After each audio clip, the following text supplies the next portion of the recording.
Escolha a opção que descreve uma condição para a formação de imagem virtual, né? Pessoal, nós temos duas possibilidades de imagens virtuais. A imagem pode ser virtual direita e maior ou virtual direita e menor, né? E aí, aqui a gente está falando de espelhos, né? Porque a gente ainda poderia ter opções de lentes.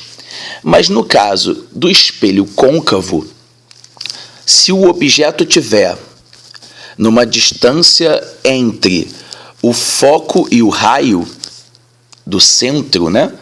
A gente pode botar aqui 2 focos, né? Que é o centro do espelho.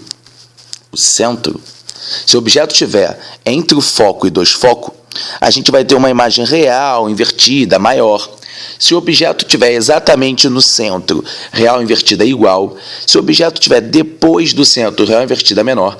Porém, se o objeto estiver numa distância muito próxima, numa distância menor do que o foco, ou seja, a gente tem o nosso espelho côncavo, aqui é o foco.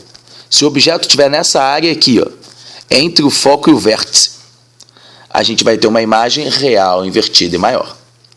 E no caso dos espelhos convexos, professor, não importa onde ele esteja, a imagem vai ser sempre real invertida e menor, né?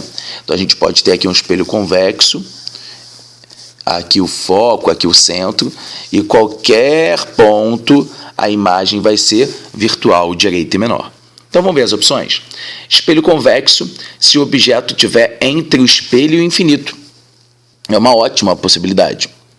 Agora, uma condição de formação ao espelho convexo, se o objeto estiver entre o espelho e o foco, essa é a condição do côncavo, né?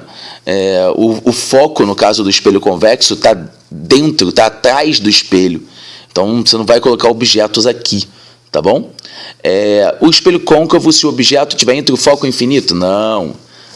Se o objeto estiver entre o foco e o vértice, essa região aqui. Se ele estiver sobre o foco, a imagem é imprópria, né? Uma imagem que não existe, você não vai ter formação de imagem. E no espelho convexo, o mesmo problema, né? O foco está atrás do espelho.